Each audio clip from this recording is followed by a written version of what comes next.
Good afternoon, Canisius High School community. It is Andy Deyell, your Vice President for Institutional Advancement, back with another episode of Conversations with Canisius, our regular series where we check in with alums all over the United States and see what they've been up to since their time here behind the blue doors. I am joined today from Steamboat Springs, Colorado, by a very special guest, Mr. Jack Zahm from the class of 1949. Jack, how are you? Just wonderful. Thank you. Great. And thanks for joining us today.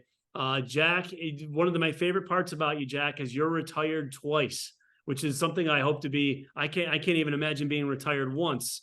But Jack has retired not only from a career in the Air Force, but also as an executive for Merrill Lynch. Is that correct, Jack? Yes, it is.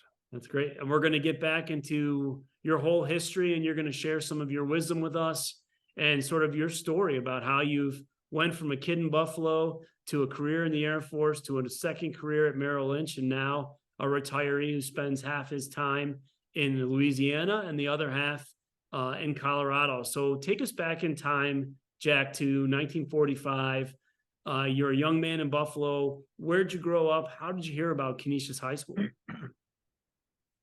Well, I grew up in the shadows of Canisius College. And as a result of that, I was Canisius oriented from the very beginning. And I aspired to go to Canisius High School, and I was lucky enough to have gone there.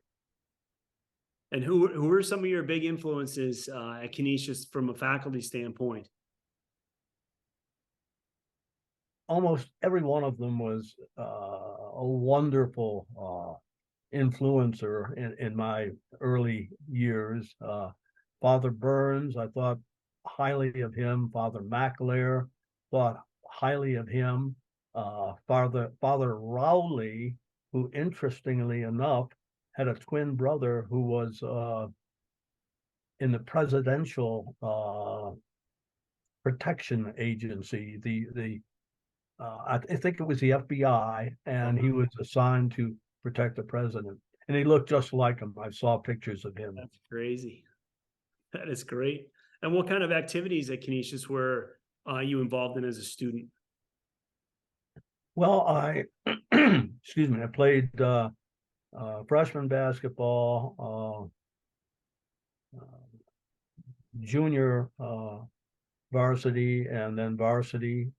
Was also on the swimming team, and a whole bunch of other things that, really would fill too many pages. That's great. That's great. And then, so, you graduate from Canisius in 1949. Talk a little bit, Jack, about sort of your adventures after Canisius and how you ended up in the Air Force. Well, from Canisius High School, I went directly into Canisius College and graduated from Canisius College in '53 with a BBA in accounting. And at that time, Korea was a war that we were engaged in. And I was 1A, which is a designation of what's going to happen as soon as you graduate. And that meant I was going to go in to the service immediately. And I always wanted to fly. So I thought, well, I think I'll volunteer for the aviation cadet program. Wow. So I did the Air Force Aviation Cadet Program and went through that and became a pilot and spent 27 years with the military. And not only that, but I don't know how many people could say this, but your service spanned not only the Korean War, but then into the Vietnam War. Is that correct? Yeah, I spent a year, and I said 27. I should have said, yeah, that's correct. 27 with the Air Force, 23 with the Air Force, 27 with Merrill Lynch. There we go. Yes, the span included Vietnam. I actually lived in Vietnam for a year. And I flew over Vietnam for several years.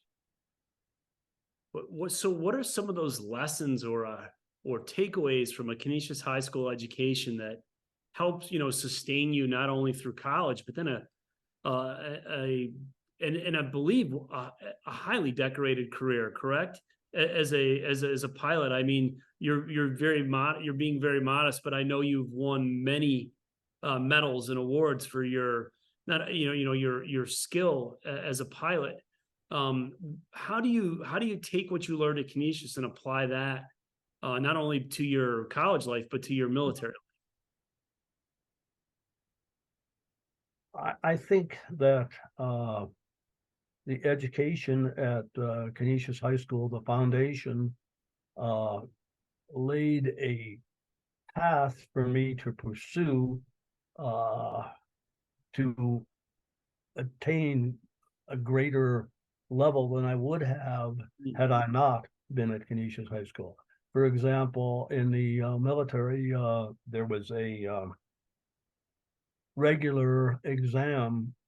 Uh, Anyone that goes in either is from the academy. When they graduate from the academy, they are automatically a regular officer.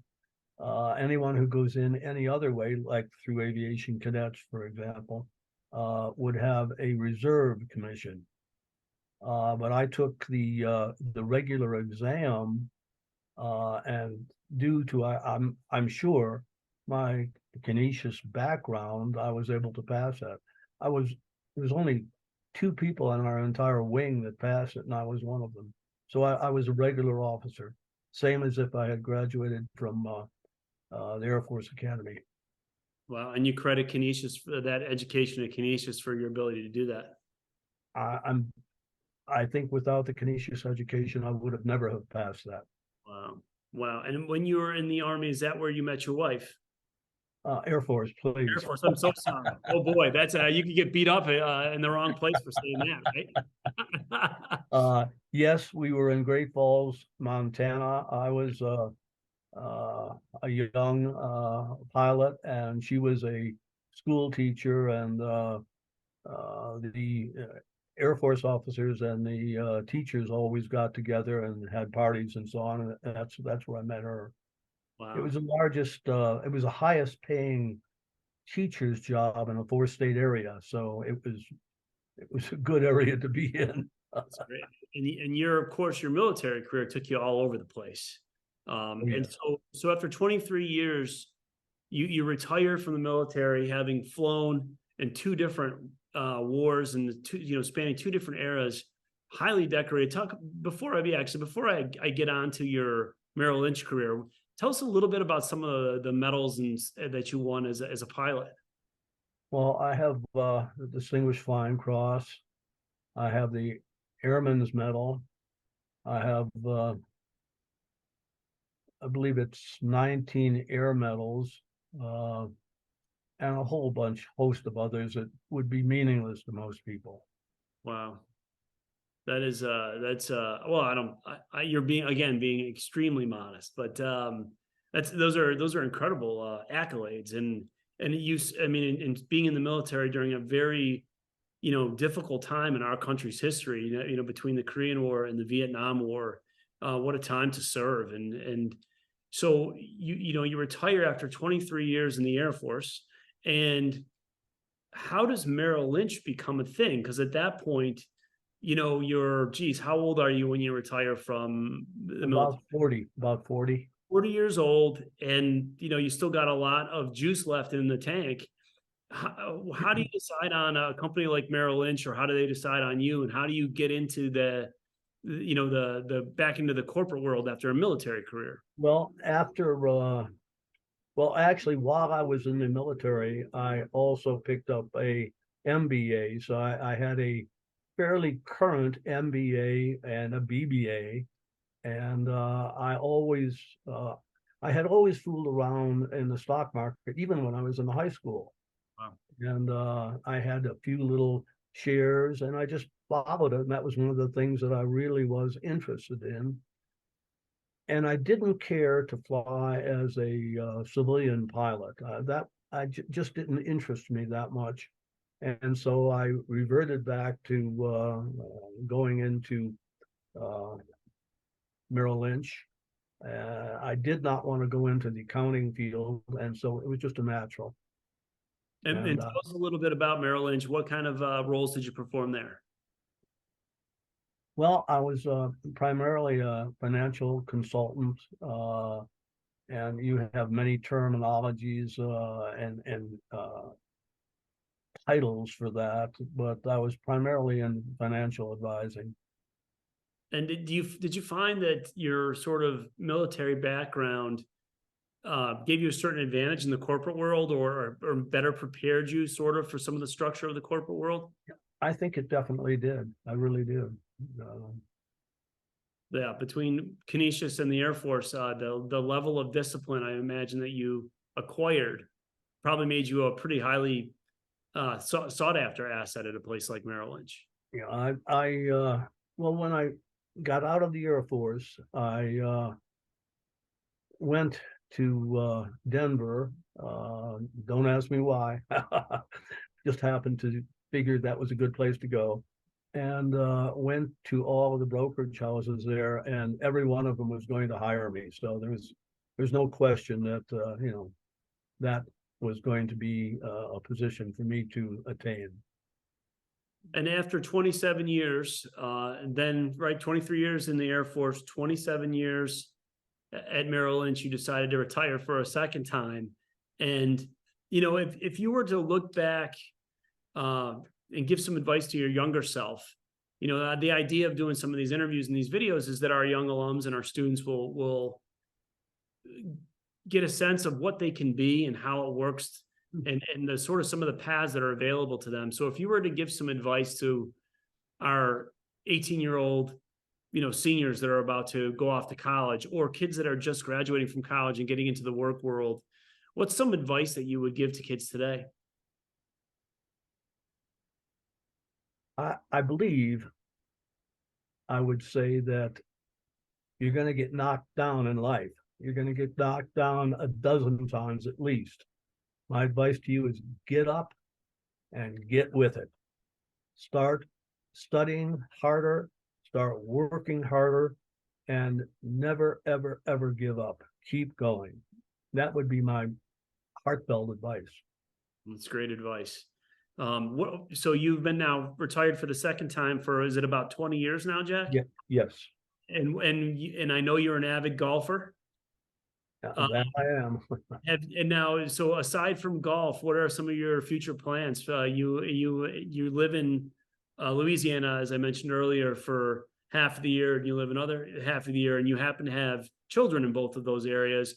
So what are your future plans aside from your continued golf and travel? Well, I'm not going to get another job. 2 careers is sufficient. Absolutely. But just enjoy life, I guess. Enjoy what we have and relish it. Well, that's great. Thank you for spending a few moments with us today, and just giving us a little bit of insight. Thank you for your service to our country, and thanks for your wisdom. I hope I'm not sure how often you get a chance to get back in Buffalo, but if you're back here, we'd love to have you stop by school. And in my travels out and about in the country, I'm hopefully planning on being in Denver, as a matter of fact, in the coming year. And I know you're in Steamboat Springs, and that's quite a bit of ways, but I might even make a trip up a couple hours up to see you. Well, I certainly hope you do, and you'll really enjoy it. Be glad to have you. I'll bring my clubs as well. But thanks very much, Jack, and look forward to speaking again very soon. Okay, thanks, Andy.